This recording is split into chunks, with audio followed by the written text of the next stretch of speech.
This is the Trading Psychology Podcast. This is VP, creator of No Nonsense Forex and author of the book No Nonsense Forex Trading Psychology. And with me, as he is every week, it's Robb Reinhold. Hello, everybody. This is Robb Reinhold with Maverick Currencies and Maverick Trading. It is nice to be here, and today we are going to get deep inside that brain.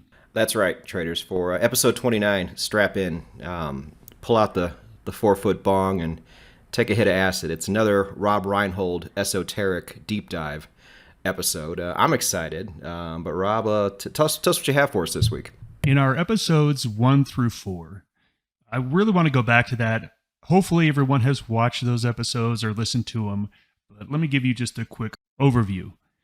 Episode 1 was basically, you are a robot. You have written programs in your brain that you actually use to make decisions.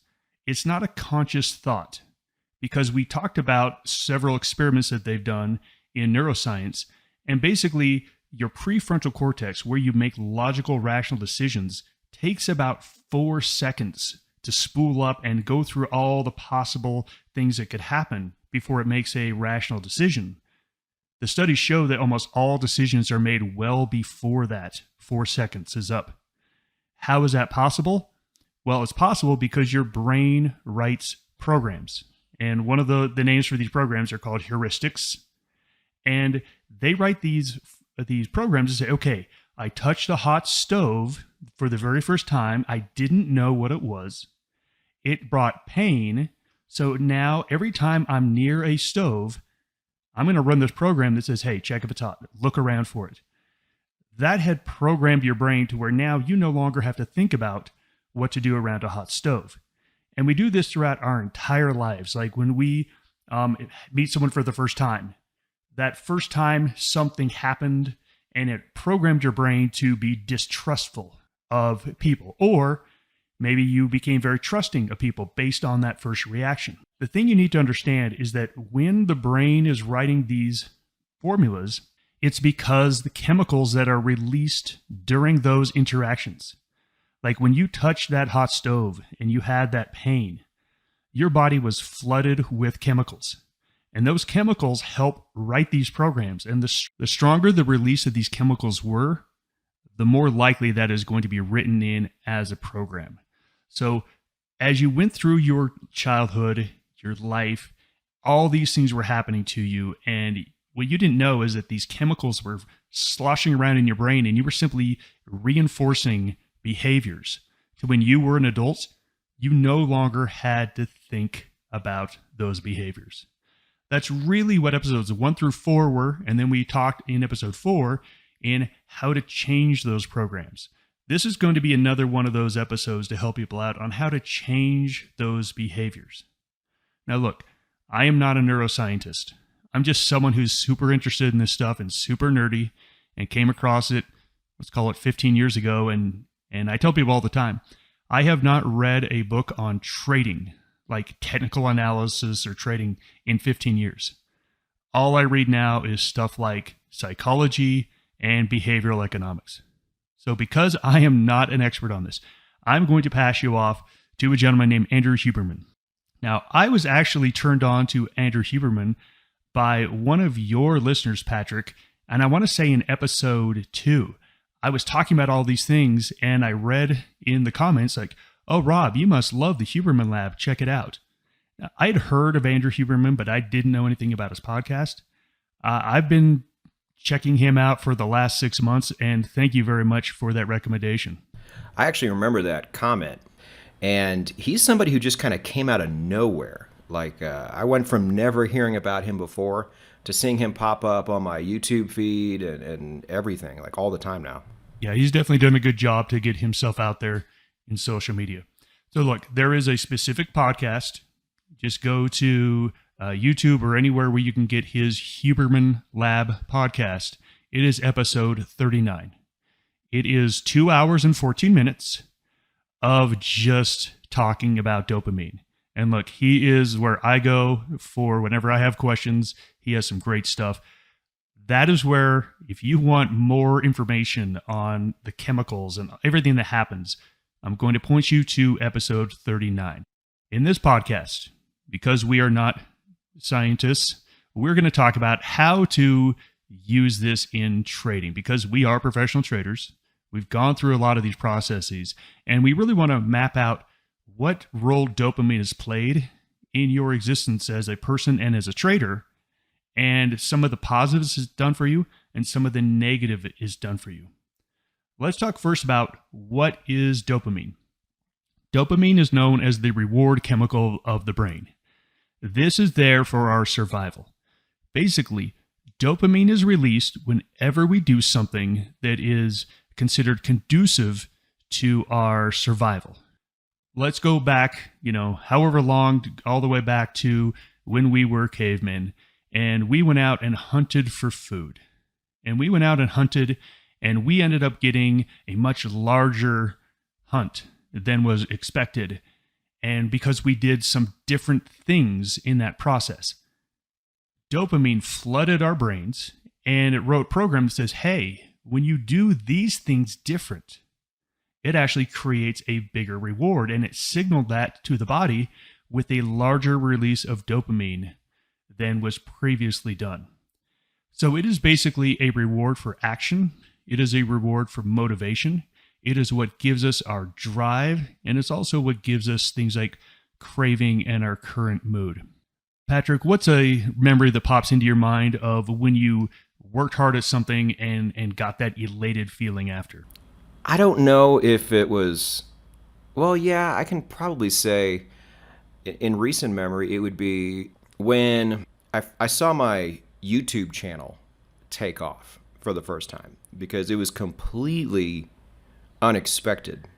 And there's probably an entire year of thought process and conceptualizing and figuring out how I'm going to put this together and what I'm going to talk about and how I'm going to structure, the individual videos themselves. And all for something that I really didn't think was going to do well, because I thought I would have a very small audience. So when I saw my metrics really start to go vertical, I didn't even really know how to handle it because it was completely unexpected. Yeah, I had a little conversation with myself, said, okay, this is going to be something I need to pay more attention to, because this is really taking off, and I did not expect that. And it was an ego boost too, all the same. So all of those kind of emotions swirling into one. Confusion was certainly one of them, but just elation was there too, to say, wow, this is actually gaining traction where I did not expect it to. So I'll say that just because, in recent memory, I can't think of like one crazy over the top moment like that, but I do remember that day and what I was feeling and how I was kind of pondering the future from then on out. That is awesome. And when you felt those emotions that you said, emotions are simply driven by chemicals in our brain. Did you simply sit back and say, oh my gosh, it happened, and then all you wanted to do was go on vacation and take it easy? Is that what it made you do? Oh, no. No, I paced around the room a lot, and might have been a couple fist bumps here and there.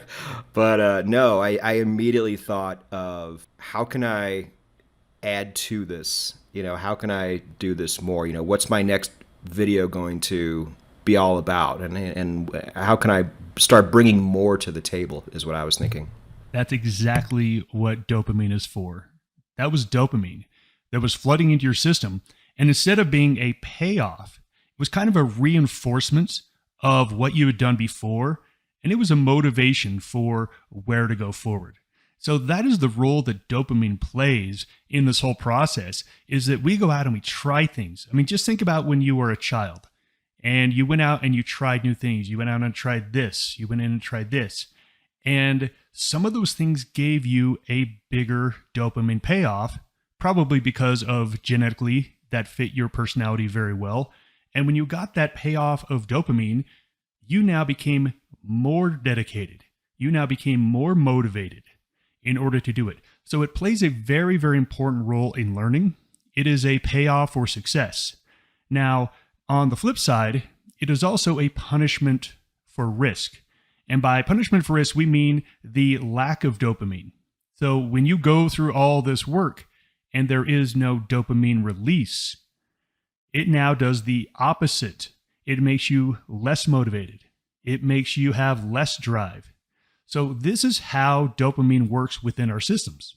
When we try new things, we either get the flood of dopamine or we get the lack of dopamine. And all that does is cement these heuristics, these programs in your brain that are being set to where when you experience the same thing in a month, in a year, that you no longer have to think about doing it. You just run your program. Just think about how deep that is for a second. I'm just going to pause here to let you think about that. Throughout your whole life, this dopamine has been firing. You haven't even been aware of it. You don't even think about it. But it's completely solidified what you are going to do in the future. So, let's talk about this in trading. Dopamine plays a huge role in risk-taking. There are lots of studies out there, and I'm going to have some links down below the YouTube video on where to get these studies. But dopamine has a huge play in risk-taking. And when we talk about trading, I can equate the word trading equals risk-taking. Think about it. This is a pure risk-taking exercise. We're going to go and make a bet. And that bet is going to have a binary win or loss behind it. That is the ultimate in risk-taking. And dopamine is the main thing in risk-taking. And we need to understand that all of us have a baseline level of dopamine. And in the Huberman Lab 39, he talks about this. This is going to be both genetic. Your dopamine level is going to be genetic on a baseline level.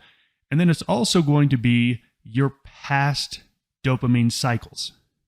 So if you have had a very excitable last couple weeks to where you have all these dopamine spikes, your baseline is actually going to be different because of what you just experienced.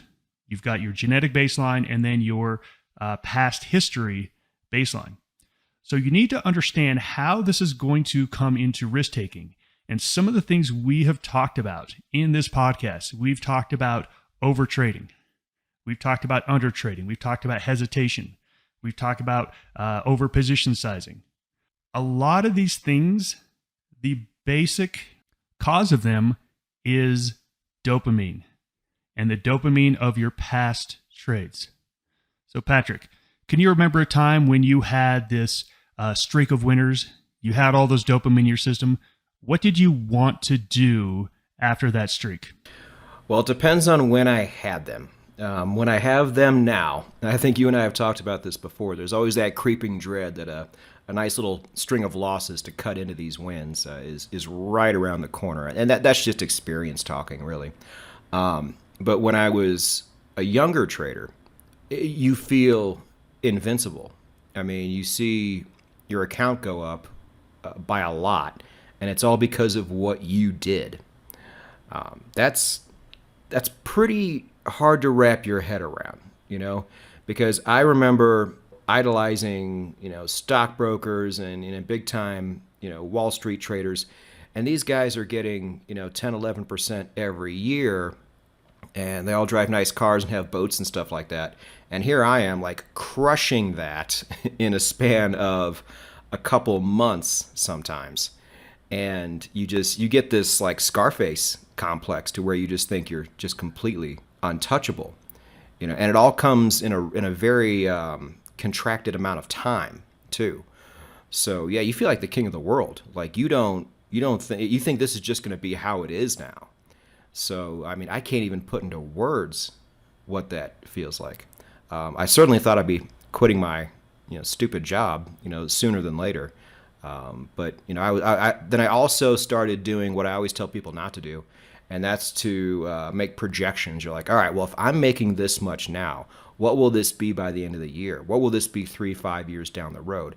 And the metrics I'm using are the most screwed up metrics because trading isn't always 7-8 trade win streaks, but your whole circuits are on overload at this time, so you're not thinking that way. You're actually thinking, okay, what if I just trade like this for the rest of my life? What's that going to look like? What's my lifestyle going to be? And it's just the most nonsensical crap. Looking back on it, I think we can all relate to this, ever. But that's exactly what I was thinking when I would have streaks like that. Even a couple years in, that dopamine would still just override every logical bone in my body. And I would have these thoughts. Absolutely. Delusions of grandeur. But let me ask you this question. What happened when you had 5, 6, 7 losses in a row? How did you feel then? That letdown was more, I mean, I honestly think that because, like I told you before, they always seem to follow winning streaks. And if I had just like gotten that losing streak right from the start, I'm still an optimist. I'd be like, okay, we can start over. Let's put this aside. Learning experience. Let's move on. But it was such a come down because it would almost always follow moments of prosperity. So, I mean, it's weird because I was still motivated to trade, but I was like, oh crap, reality is setting in. I am going to have to keep working for a while. or when I would have those losing streaks with the prop firm, I'm like, oh my God, they're going to think I'm an idiot. They're going to hate me. They're going to kick me out of the firm. I mean, you guys have so many traders. You guys don't really probably look that closely, but when you have these moments, you also start to think irrationally too. Maybe not to the same degree as you would when you're winning, but like I said, that moment of dread. I think people are programmed to think negatively anyway. So when these moments happen, it almost goes to the other extreme, and so that's what I would feel. Early in my career when that was going on. Like I said, now it doesn't bother me at all, but first 1, 2, 3 years, for sure, you would have these reoccurring moments all the time. And when you have that depletion of dopamine, you no longer have that drive, that motivation. So that's going to bring hesitation into your next trades. I just wanted to go through these things just so you can understand that when you are in this game of trading, this game of risk taking, and you're going to have these highs and lows, it's all chemicals. It's all chemically induced from your brain. Understanding that is the first step to controlling it, because before, and we talked about this in episodes 1, 2, 3, and 4, if you aren't self-aware that all this chemical stuff is going on in your brain, you have no chance of ever choosing differently. So we just have to understand how big of a deal this dopamine is. Now, I want to tell a story of my very first trade, Patrick, and I'm going to ask you to share your first trade. I remember my very first trade was back in 1997, maybe early 98. I can't remember. Now, look, I had done some trades before, okay? I'd done some trading, playing around, but this is the first time I actually walked into the Maverick trading office and sat down with other professionals in an environment of professional traders. And I remember my first trade I ever made was on a stock called Sienna. The stock is still around. CIEN is the ticker symbol. And I watched this stock move around, and I was doing day trading. And I finally decided this was the moment. And I remember reaching my hand out to the mouse. My hand was trembling a little bit, put in my order, and I hit submit. And my order got filled. And I just remember this huge rush of emotions, everything going on. And I sat there and watched this stock on a 1-minute chart go up a little bit, down a little bit, up a little bit. I skipped lunch. And like 3 hours later, I got out of the trade. I had made $7 on the trade. I was exhausted. And I drove home from the office that day. My wife asked me, how was the first day? And I said, I got to take a nap. And I did. I was exhausted. I was letting those chemicals just surge everywhere because, first of all, I didn't really have a good plan for what I was going to do with the trade. It was one of those trades where you make it and you figure out what to do when it's happening. But I was absolutely exhausted to the point where I had to take a nap because my body expended so much energy in this process and I had so many chemicals swirling around. Patrick, do you remember your first trade? Depends on what it is. I do, but I remember it's kind of similar in both cases here. I don't know if it's 2009, 2010, but it was my first penny stock trade was a company called Dendrion, ticker symbol DNDN, and it went bananas. And I had a friend who was good at penny stocks. He recommended it to me, and he also told me when to get out. And he told me to get out at a very good time. And so I'm like, man, this guy has the Midas touch. I'm just going to ride this guy to victory and get out of this industry. And I was super excited about that. But I think I was even more excited. Well, so the punchline of that story, I think I've told it before, is he was wrong on his next three, and it just completely wiped me out, and I was back to the beginning. But with my very first demo trade, I don't remember the currency pair or anything like that, but it was my very first trade, and it was also a winner. And I had this crazy confirmation bias. I'm like, yes, everything I've read, everything I've understood, everything I've been told to do when applied in real time works. I'm like, holy crap, this, because you see every time you learn for the first time, you see all these examples of all of this technical analysis working. So you're programmed to think, okay, if you just do this, it will work almost all the time. And then once I was able to confirm that with a demo trade, again, Scarface, I kept thinking, okay, my life is going to change now. It's going to change instantly. And I am actually going to be a rich man because of this thing. And so, yeah, every cell in my body was just firing like crazy. I do remember that. I don't remember the moments after, but I definitely remember the moments during, because like I can't remember experiencing that level of whatever that is really ever since, because it's so uniquely crazy. Well, that was a huge dopamine spike. That's what you were experiencing. I'm sure it was. I didn't realize it at the time. I still don't quite understand all of this. That's why I'm taking a lot of this in. But yeah, it does some wild things to you, man. So that being said, though, Rob, it seems like what I was experiencing was not a good thing, because there's nothing rational about those feelings. And I'm sure there's listeners out there that, especially people who are early in their careers, that are experiencing this a lot, and I can only imagine how that's getting in their way. So I don't know how much you know about this, but are there any kind of over-the-counter drugs or prescription drugs or anything? Not that I would ever take something like this, but if somebody's really having a problem with some of these out-of-control feelings, is there anything out there that can kind of buffer this or cut it down or prevent us from thinking so irrational like when this happens? If you don't know about this, that's fine, but I thought I would ask while I'm on the topic. I think this is a great question. And I'm going to push everyone off to the actual expert, the actual neuroscientist, Andrew Huberman, and in his podcast number 39 about dopamine. He actually goes into a lot of ways to control this dopamine.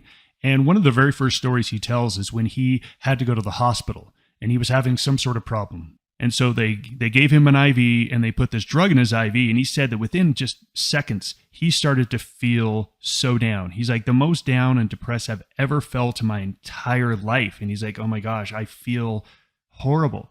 And when the doctor came in, he asked him, okay, what did you give me? And they told them that this is the drug we gave you. And he's like, okay, you've completely blocked all my dopamine. And that drug was a dopamine blocking drug. So he told them, no, you need to give me this drug. And so they gave him this drug, and he said within a couple minutes that his mood was back and he was feeling much better. So yes, there are absolutely drugs out there that can block it. But look, you don't want to block it. Dopamine is valuable, or else the body wouldn't do it. That's how the evolutionary process works. Now, understand that dopamine levels are different in every human being. They've done studies on risk takers. They took a bunch of people, asked them questionnaires on risk, and then they measured their dopamine levels. And people with high risk-taking profiles, they have less dopamine inhibiting receptors. What that means is they get a larger spike of dopamine than the average person does. And again, that encourages risk behavior. There's also another drug called cabergoline that also increases the reward centers of the brain and blocks the risk centers. And this was actually discovered while working with people with Parkinson's disease. Now, Parkinson's disease is a neurological disease. And one of the things about Parkinson's, it is a nasty disease because before someone gets diagnosed with Parkinson's, they're a normal person in every way, shape, or form. And then all of a sudden what happens is they start to become promiscuous. They start to engage in risk-taking activities where they didn't before. They start to become compulsive gamblers and compulsive spenders. And what happens is they become this person that all their loved ones around them says, oh my gosh, what is this person doing? They're having this midlife crisis. They're having all these things. They're blowing all our money. And sadly, all this damage is called in a relationship. And then finally, a diagnosis of Parkinson's is introduced, which is explaining all of that behavior. And in Parkinson's, there's two parts of the brain that are included in risk-taking. There's the insula, which is your fight or flight. This is basically flight. This is where fear and risk is measured. And then you have the ventral striatum, which is where the reward processing goes. Both of these centers in the brain get dopamine. Whenever we take risks, they both get dopamine. So the striatum is saying, okay, what's the potential reward of this action? And the insula is, okay, what is the potential risk of this action? Understand, this is trading. This is everything we do about trading. These two propositions, risk versus reward. That's all trading is. So these two centers get dopamine, and the dopamine fuels these two processes. In people with Parkinson's disease, only the striatum gets the dopamine. And the insula that is measuring the risk doesn't get the dopamine. And so all they can think about is reward possibilities, and they can't even consider the risk, which is why they go out and have these extreme risk-taking behaviors. So wait a minute, Rob. What you're saying is if you know somebody who's been a certain way their entire life, somebody who doesn't really take a lot of risk, which is most people, to be honest, and all of a sudden they have, what we've always been taught, I guess, is kind of that midlife crisis moment to where they're just buying things they normally don't buy, and they're gambling, or they're just hanging out with a bunch of women when that's not normally what they do. This is normally a precursor to something like Parkinson's disease. I've never seen that connection before.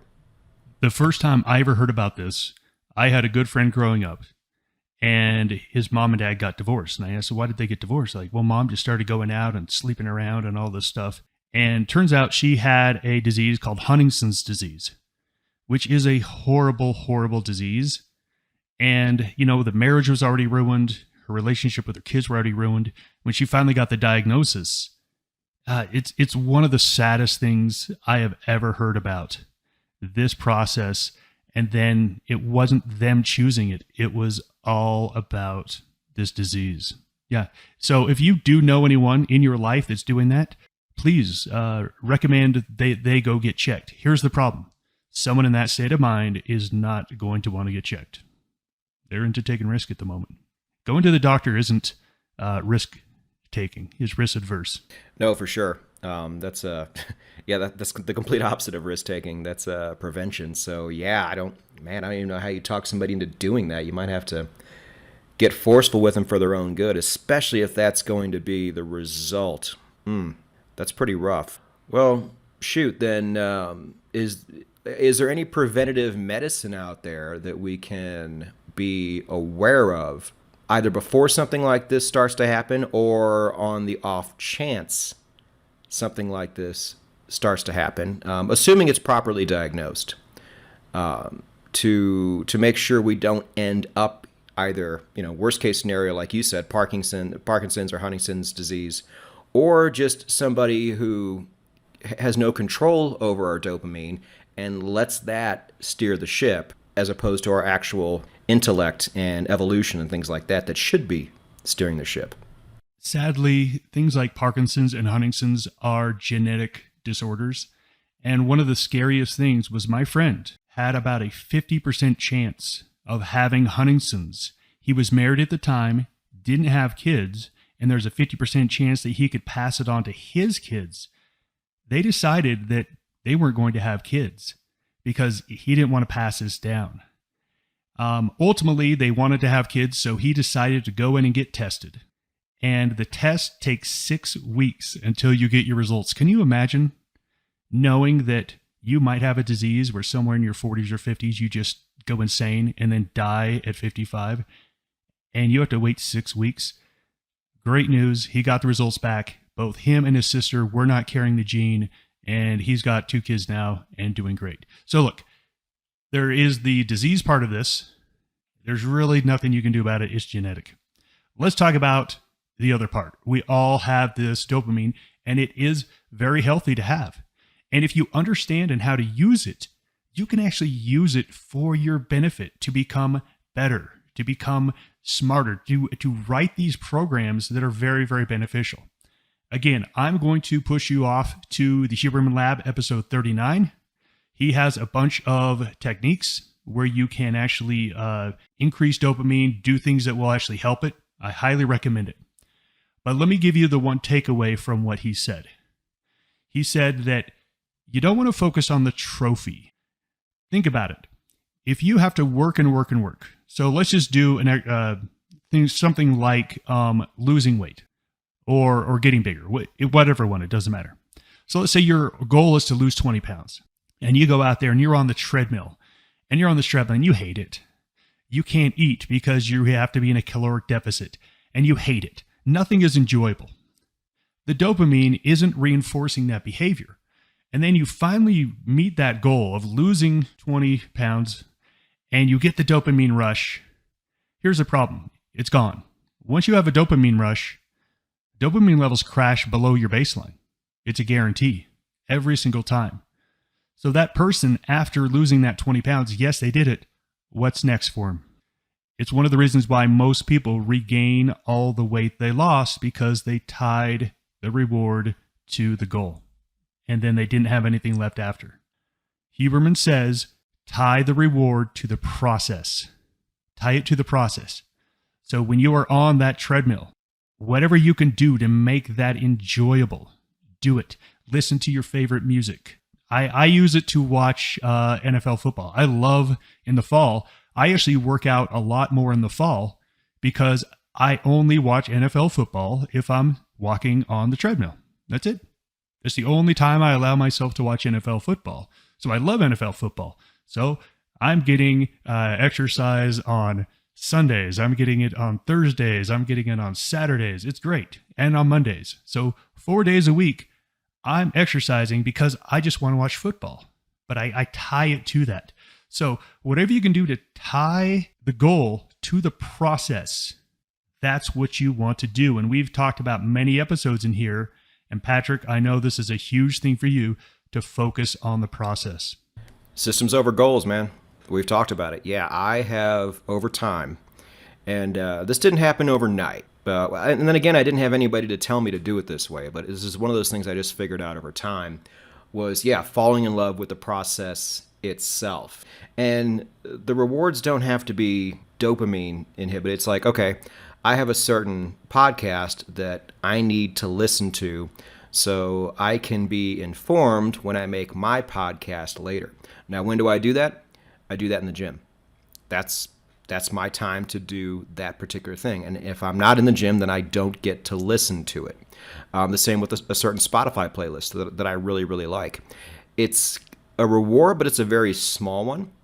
And because the real reward for me is just getting like 1 centimeter closer, like 1 centimeter better than I was the day before. That is like really, really satisfying to me for some reason. Whether it's with the work I do, whether it's, me trying to become like a better athlete in my 40s, which is, nobody does that anymore. I figure if I can do that, like that'll be such a big win for me.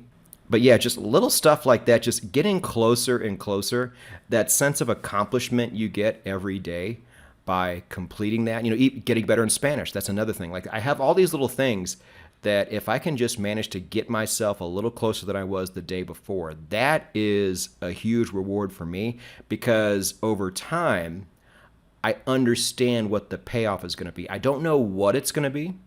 I don't know when it's going to be. But I know there is absolutely no downside to approaching life this way. And that's what keeps me going. I don't know where dopamine even falls into this. Maybe you can answer that, Rob. But that, I wasn't always a motivated person. I think a lot of that had to do with the way I ate and my work schedule and my lifestyle and stuff like that. But man, it's so weird now, just being one of the most motivated people I know, simply because of the process I follow. It's so hard to put into words. I actually think it's perfectly simple. Systems over goals. Every time you are setting this goal, this ultimate goal, which is, the trophy, but all you worry about is incremental gains on a daily basis. And when you see those incremental gains, so you say, I need to learn 3 more vocabulary words today. That's easy. Now, look, learning Spanish, oh my gosh, that's hard. I've tried several times. I still don't know it. That's a huge goal. But learning 3 more vocabulary words today, okay. Some days you do it, some days you don't. The days you do it, guess what? Boom, a little hit of dopamine. And guess what that dopamine does? It helps you be motivated tomorrow. And then you go out in public and you use one of those words, bam, dopamine hits, reinforcing, hey, this is a good thing.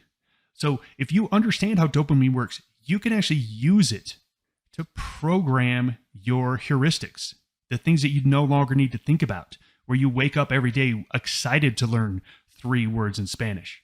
So you want to use it to reprogram your behaviors that you don't like. About a couple years ago, I was with my wife on a road trip, and we were listening to one of her podcasts she had. It was about, behavior change and what you wanted to change about yourself. And I was thinking like, okay, well, I want to do something. I want to become better. And, I'm pretty happy with where I am in life. I'm in really good shape. I really like my career. I really like what I'm doing. Everything was going really good. And I thought, well, what can I do? What can I do to test this out? And I thought to myself, you know what? I really wish I liked fish. I've hated fish my entire life. Fish is disgusting. For some reason, I could eat tuna fish. This doesn't make any sense. But I've talked to other people who hate fish that have done the same thing, where they can eat tuna fish. They just can't eat any other fish. I hated fish my entire life. And I said, you know what? I wish I liked it because I love a steak. And I see people with like a salmon fillet. I'm like, imagine if a steak was that consistency. That would be amazing. Here's the problem. The second that fish went in my mouth, it was disgusting. So I decided I'm going to try to change this. Now, one of the behavior change concepts is called bundling. And Patrick, this is exactly what you just talked about when you go to the gym. You bundled something pleasurable with something that was not as pleasurable. So with bundling, I thought to myself, okay, how can I do this with fish? I love to travel a lot. And whenever we travel and we go somewhere on the coast, because we live in the middle of America, we don't have great fish. Whenever we go to somewhere on the coast, my wife is always like, oh my gosh, this fish, it's so good. And of course, I'm like, no, fish is disgusting. So what I started to do is every time I went on a trip that was even close to the ocean, I'd be like, oh my gosh. And I tell my brain, oh my gosh, they're going to have the best fish there. It is going to be the best fish. So when I would go there at a restaurant, I'd order the fish. And in my mind, I would tell myself, oh my gosh, how good this fish is. And I would tie this reward to this fish. And I got to say, the first couple times, it didn't taste all that great. But I kept telling myself in my brain, oh, this is good. And I kept tying it to all these things like, oh, I've heard this place has the best halibut. Oh, when I go there, I've got to get the halibut because it's the best. Here's the crazy thing. I eat fish all the time now. I have completely rewired my brain. I have completely rewired my taste to where I like fish now. I genuinely like fish. And I've also started doing this lately with raw tomatoes. I hated raw tomatoes. Now, raw tomatoes they're okay. I don't love them yet. I'm working on it. But understanding dopamine, understanding that dopamine is just simply going to reinforce what you're doing. You want to tie behavior change to things that are going to give you that dopamine release. It's going to reinforce it. It's going to motivate you to do it. And it's going to rewrite that heuristic, that program in your brain to where you no longer have to think about it. That's how you use dopamine to get better as a trader. That's hilarious, by the way, because I had kind of a similar journey. I'm not going to go too deep into it, but I'm from the Midwest, and thankfully, even though we barely eat fish out there, it's all dirty rivers in the Midwest. But tuna casserole is a Midwestern staple. If you know, you know. And thankfully, because of that, I would probably just swear off a fish altogether if it wasn't for that. But that was my kind of transition into things. And you're right, it's so much better when you're on the coast. And I could not imagine going to a coastal town and not enjoying fresh fish there nowadays. I'm glad I don't know how I did it, but maybe it's because of the cooking shows I would watch. I'm like, man, how does everybody like this thing that is supposedly gross? Can't be gross. That's got to be me. So I would just push myself and start to try these things, and then you're right. Over time, you're just like, what was I so afraid of? But one thing I want to touch on real quick, Rob, before we kind of wrap things up, is because you mentioned trading, and I've noticed this yin and yang too. With what I do. Not every day can be super motivating like that, because a lot of us also trade. And I am either putting in trades or maintaining trades almost every other day. I mean, some weeks are busier than others with that. But there are moments where I am having a lot of losses in my trading. And I'm trying to stay motivated. I'm trying to really fall in love with my other processes. But this particular process is really failing me right now. And so this might be a good time, because it's not like every day I wake up and just have a string of wins. There's ups and downs to everything.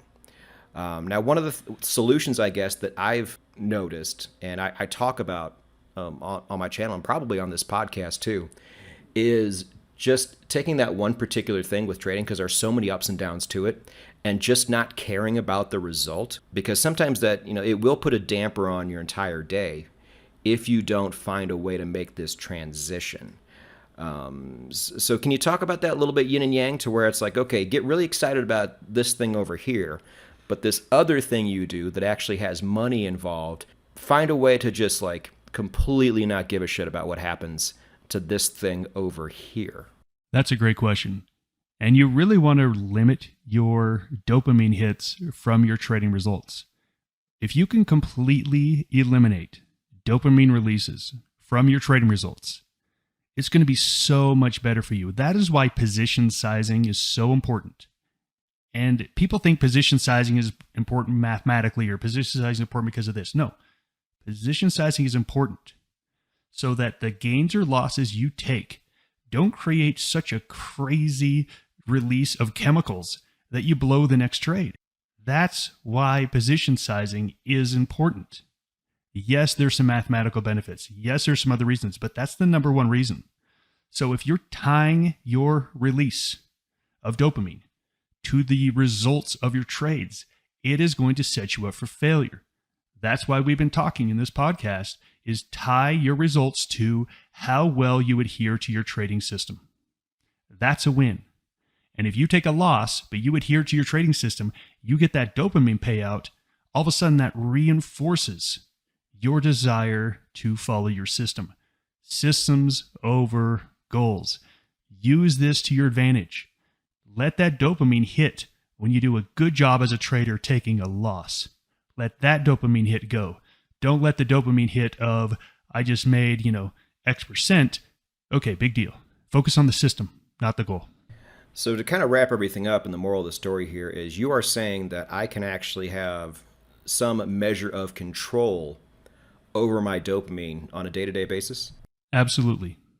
Tie your goals, tie your dopamine hit to the things you can actually control, not the things you can't control, the things you actually can't control. And then all of a sudden, you're in the driver's seat.